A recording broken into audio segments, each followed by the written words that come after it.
इनकलाब इनकलाब इनकलाब इनकलाब अखिलेश यादव अखिलेश यादव अखिलेश यादव चंद्रशेखर आजाद गरीब आवाम देश के जवान एसपी साहब सीओ साहब जिंदाबाद पुलिस वालों जिंदाबाद तुम्हारे डंडे जिंदाबाद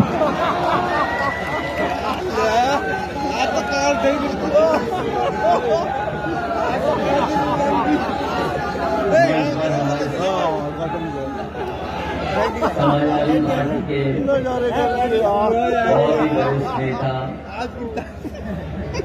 हमारे परिवार जैसे आदरणीय आजम खान साहब, मंच पर उपस्थित आजाद पार्टी के राष्ट्रीय अध्यक्ष नौजवान साथी चंद्रशेखर आजाद,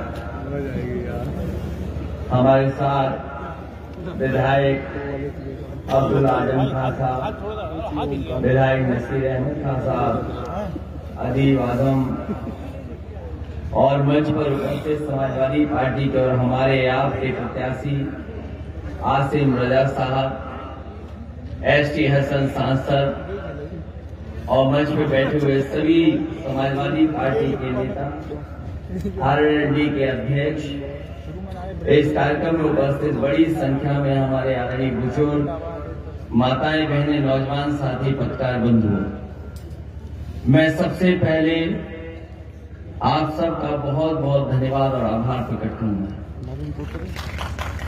और मैं मंच से अभी कुछ अधिकारियों की जिंदाबाद के नारे सुन रहा था। मैं शायद आजाद भारत में पहली बार किसी पुलिस वालों के नारे जिंदाबाद लग रहे हैं। ये पुलिस के लिए इससे ज्यादा शर्म की बात और कोई हो नहीं सकती, क्योंकि हम और आप वो लोग हैं जो कानून और संविधान को मानते हैं, और जो लोग वहां दूसरी तरफ बैठे हैं वो न कानून की परवाह कर रहे हैं, न संविधान की परवाह कर रहे हैं।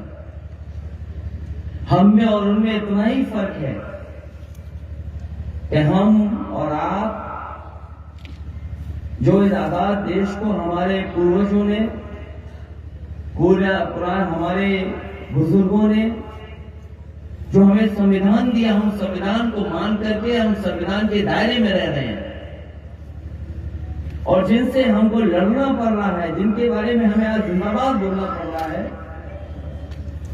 वो न संविधान मानना चाहते न कानून। और कल अगर ये माफी भी मांगेंगे तो बताओ आदरणीय आजम खान साहब, उनके परिवार, उनका बेटा, उनकी पत्नी के क्या वो दिन जो जेल में रहे वापस हो जाएंगे? सोचो इन बातों का। इसलिए मैं आप सबसे अपील करने आया हूं, हमें जो कुछ जोखिम उठाना पड़े हमें उठाना चाहिए। ये वोट की ताकत से आए हैं और वोट की ताकत से ही बाहर जाएंगे। हमारे आपके पास कोई दूसरा रास्ता नहीं है। हमने आपने कई चुनाव देखे हैं, ये पहला चुनाव नहीं देख रहे हम। और इससे पहले हम लोगों ने पंचायत के चुनाव में लुटता हुआ देखा। पंचायत के चुनाव में जो लोग जीते वो हार गए, जिन्हें जनता ने हराया वो कुर्सी पे बैठ गए। हम लोग अभी कुछ दिन पहले चुनाव लड़े थे।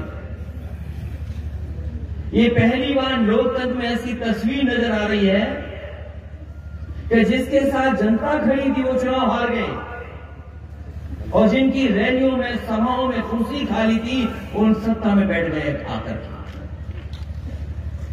ये जो पिछला चुनाव हुआ, ये जनता हमारी आपकी सरकार बनाने के लिए वोट दे रही थी।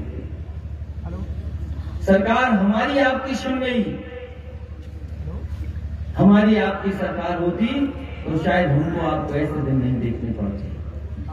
मैं अभी भीड़ में अपने सिख भाई तेंदुलकर बिर्ड को देख रहा हूं। मैं आपको लखीमपुर की कहानी याद होगी। किसान अपने हक और सम्मान को लेकर के आंदोलन कर रहे थे। पीछे से भारतीय जनता पार्टी के कार्यकर्ता और उनके समर्थक लोग गाड़ी लेकर के आए और रौंद दिया। उसमें सबसे पहले टक्कर अगर किसी को लगी तो किसान को लगी और तेजिंदर विर्क को लगी और उनकी जान बच गई, जाने गई उसमें। हमने आपने देखा इन्हीं के लोगों ने जो किसान का हक मांग रहे तो उनकी जान ले ली इन्होंने। और आपको याद होगा, हम सिख भाइयों को और किसान भाई को बधाई देंगे।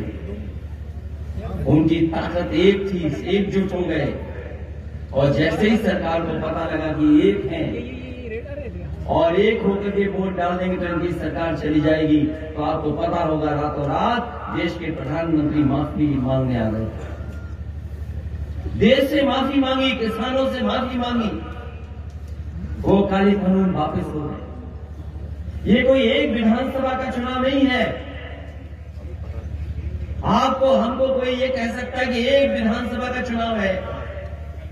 मैं आपसे कहते जा रहा हूं, आप ये चुनाव जिताइए और 24 से पहले के बाद आप देख लेना उत्तर प्रदेश में भारतीय जनता पार्टी की सरकार नहीं बचेगी, नहीं रहेगी सरकार। और ये बात मैं यूं नहीं कहता हूं। ये जो 2 डिप्टी सीएम घूम रहे हैं, आपने देखा होगा जगह जगह आ रहे हैं, वो कहते हैं हम लोग माफिया हैं, हम लोग अपराधी कहते हैं।